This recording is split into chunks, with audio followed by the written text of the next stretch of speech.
औज़ुबिल्लाहिमिनश्शैतानिर्रजीम बिस्मिल्लाहिर्रहमानिर्रहीम। अस्सलाम वालेकुम dear students, welcome back to study with Awan.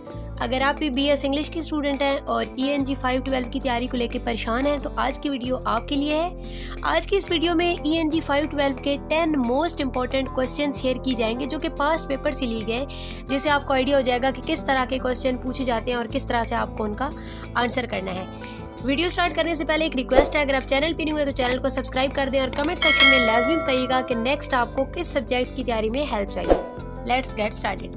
First question है हमारे पास, what is the meaning of understanding power dynamics, give an example. अच्छा, किसी भी लैंग्वेज के अंदर जो पावर डायनामिक्स का कॉन्सेप्ट है उसको हमने एक्सप्लेन करना है एक एग्जांपल के जरिए।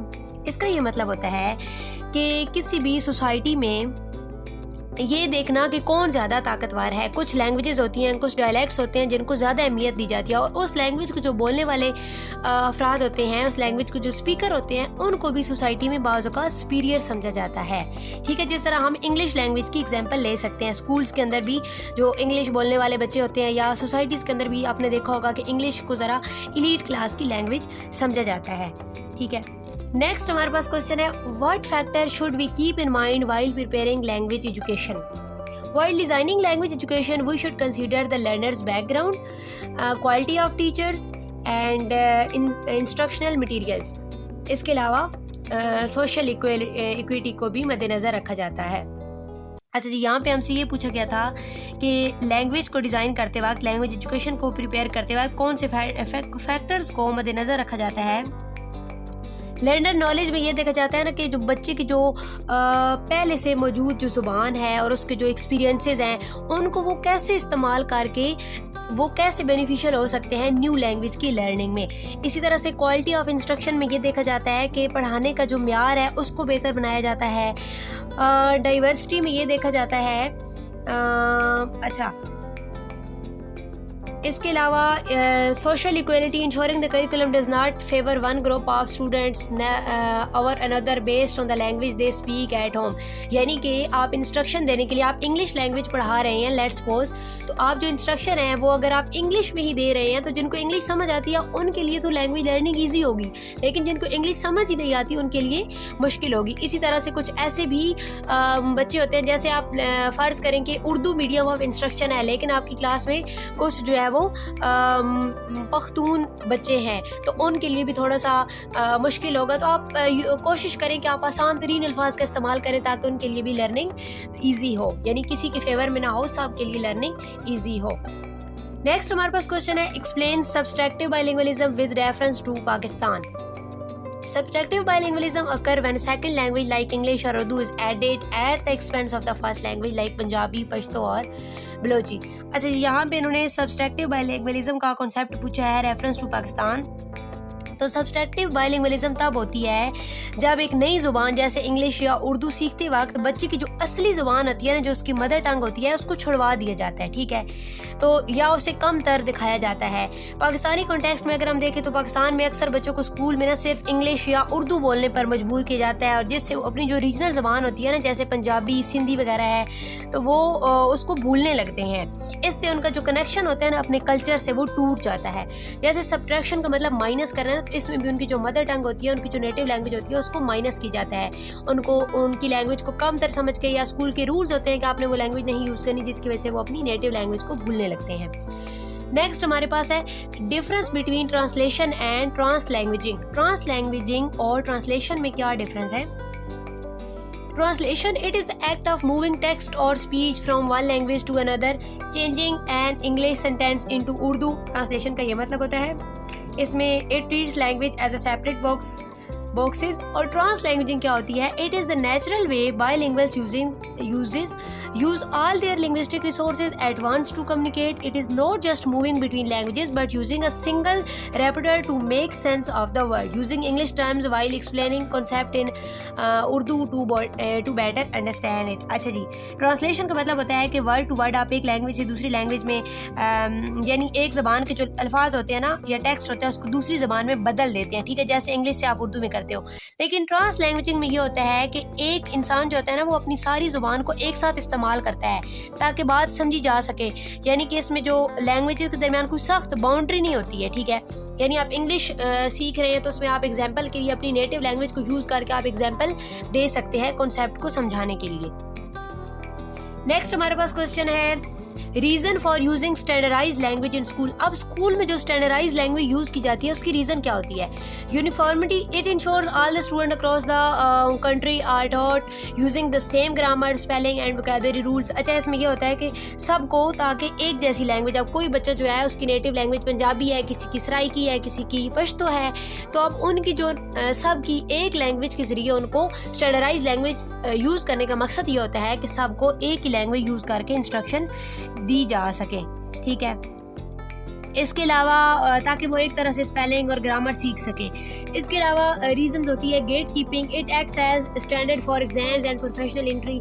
इसके अलावा मतलब वो एक गेट कीपिंग होती है ना कि उनको पता होता है कि एग्जाम में भी इसी लैंग्वेज में हमसे पेपर इसी में आएगा, और मतलब वो एक स्कूल की स्पेसिफिक इंस्ट्रक्शन के लिए एक लैंग्वेज होती है, ठीक है।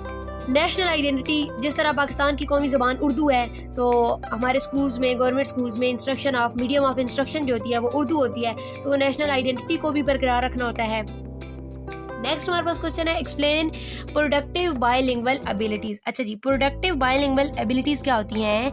इसका मतलब होता है कि वो काम जो एक बायलिंगुअल खुद पैदा करता है, ठीक है। जैसे दो ज़बानों में बात करना और writing, the ability to produce written text into two languages, दो लैंग्वेजेस में राइटिंग करना। इस तरह से साइन लैंग्वेज के अंदर ऐसी एबिलिटी जिससे वो खुद कम्युनिकेट करने के लिए खुद साइन क्रिएट करते हैं, ठीक है।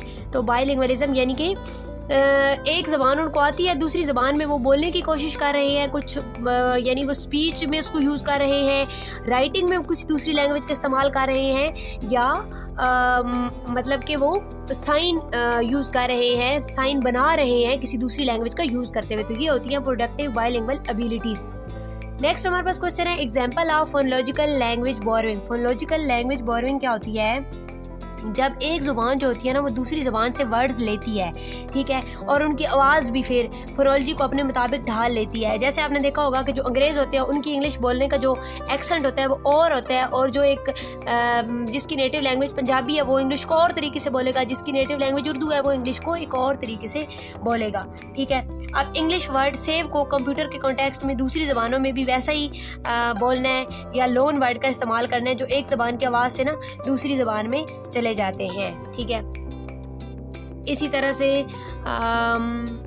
यहाँ पे एक एग्जांपल देखिए, the English word station being pronounced as station in some local dialects और स्कूल बिकमिंग स्कूल, और it involves taking a foreign word और moving it fit the sound of the native language, ठीक है। यानी हम language किसी दूसरी country की बोल रहे हैं, कोई दूसरी लैंग्वेज बोल रहे हैं, लेकिन एक्सेंट जो है ना उसको यानी प्रोनाउंस हम अपने तरीके से कर रहे हैं, और ये हमारा तरीका उनसे डिफरेंट क्यों होता है? क्योंकि इसमें असर होता है हमारी अपनी जो मदर टंग है, हमारी जो नेटिव लैंग्वेज है उसका थोड़ा बहुत हमारे लहजा जो होता है वो उस जैसा होता है, ठीक है। तो हम एक ज़बान से दूसरी ज़बान में जो लहजा बोरो करते हैं बेसिकली उसको कहते हैं फोनोलॉजिकल बोरोइंग। नेक्स्ट हमारे पास क्वेश्चन है explain political advantage of mother tongue. Democracy, when people can use their mother tongue in politics, they can better understand their rights and participate in voting and debates. अच्छा जी, जो political advantages होते हैं mother tongue को अगर वो politics में use करेंगे तो हमारी जो मादरी ज़बान होती है ना उसमें हमें ज़्यादा अच्छे से सारी चीज़ें समझ आ रही होती है, तो वो अपने हकूक़ का ज़्यादा अच्छे से उनको पता होगा, ज़्यादा अच्छे से वो वोटिंग में और डिबेट्स में पार्टिसिपेट कर सकेंगे। Reduced alienation, using the mother tongue makes citizen feel connected to the state rather than the feeling like outsider in their own country. अगर वो अपनी जो मादरी ज़बान है ना उसको यूज़ कर सकेंगे तो उनको एक वो सेंस ऑफ कनेक्शन फील होगी, अपनाइयत का एहसास होगा, वो अपने आप को उस मुआशरे का हिस्सा समझेंगे, वो अपने आप को कोई एलियन नहीं समझेंगे। और इसके अलावा स्टेबिलिटी होती है, acknowledging mother tongue can prevent ethnic conflict and promote peace. इसके अलावा जो अपनी अगर हम पॉलिटिक्स में यूज़ करते रहे अपनी जो नेटिव लैंग्वेज है, अपनी जो मदर टंग है, तो इस तरह हमारी जो मादरी ज़बान होती है, हमारी जो इलाकाई ज़बानें होती हैं वो चलती हैं, यानी कि वो ख़त्म नहीं होती, ठीक है। नेक्स्ट हमारे पास क्वेश्चन है, what are the basic element of the sign language. Sign language के जो बेसिक एलिमेंट्स है वो क्या होते हैं। तो उन्होंने बताया है कि साइन लैंग्वेज होती है वो सिर्फ जेस्चर नहीं होते हैं बल्कि उसके कुछ एलिमेंट्स होते हैं। Hand shape, the shape of the hand. अच्छा, इसमें क्या होता है कि इशारों के ज़रिए समझाना होता है। Location where the sign is made, near the face, chest etcetera, यानी वो साइन जिस्म के कौन से हिस्से के करीब हाथ को इशारा करके बनाया जा रहा है। Movement, how the hands move, और किस तरह से हैंड्स को मूव किया गया है। Orientation, which way the palms are facing। इसी तरह से non manual makers, facial expression and body posture. तो ये सारी चीज़ें मैटर करती हैं साइन लैंग्वेज के अंदर। ये इंपॉर्टेंट एलिमेंट्स होते हैं, इनको मद्देनजर रखते हुए साइन लैंग्वेज को यूज़ किया जाता है और उसको समझा जाता है। ठीक है। नेक्स्ट हमारे पास क्वेश्चन है, what is languaging and 3 ways of languaging. अच्छा जी, लैंग्वेजिंग क्या होती है। लैंग्वेजिंग का मतलब होता है कि ज़बान जो होती है ना उसको एक सिस्टम के तौर पे नहीं बल्कि एक सोशल प्रैक्टिस के तौर पे, ठीक है, यानी रोज़मर्रा के जो काम है ना उनके तौर पे उसको इस्तेमाल करना। अब यहाँ पे इन्होंने 3 वेज पूछे गए हैं। तो सबसे पहले हम एक्सप्रेशन को एक्सप्लेन करने के लिए उनको यूज़ करते हैं, अपने ख्यालात का इजहार करने के लिए यूज़ करते हैं। ठीक है, कि हम सैड हैं या हम हैप्पी हैं, ये एक्सप्रेस करने के लिए हम लैंग्वेज का यूज़ करते हैं। Interaction, using language to build relationship with others, यानी कि दूसरों से रब्ता करने के लिए, दूसरों से कम्युनिकेट करने के लिए, दूसरों से बातचीत करने के लिए, ख्यालात का इजहार करने के लिए हम लैंग्वेज का यूज़ करते हैं। ठीक है, लैंग्वेजिंग का यूज़ करते हैं। इस तरह से symbolic, using language to represent our identity और ग्रुप मेंबरशिप।